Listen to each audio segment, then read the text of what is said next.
أسألك برحمتك التي وسعت كل شيء وبقوتك التي قهرت بها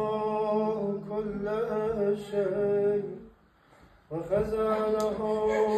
كل شيء وذل له كل شيء وبجبروتك التي غلبت بها كل شيء وبعزتك التي لا يقوم لها شيء وبعظمتك التي ملأت كل شيء وبسلطانك الذي على كل شيء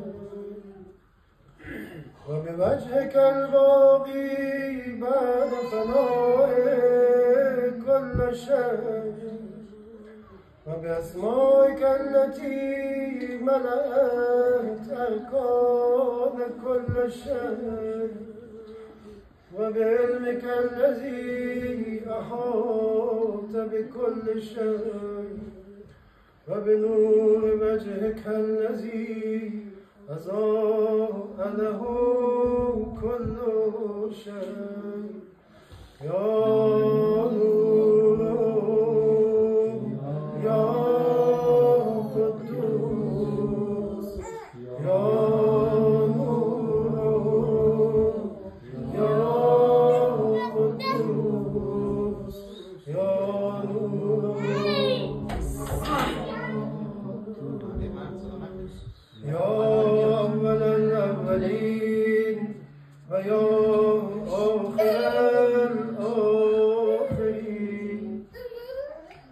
اللهم اغفر لي الذنوب التي تحت كل اسم اللهم اغفر لي الذنوب التي تنزل النبات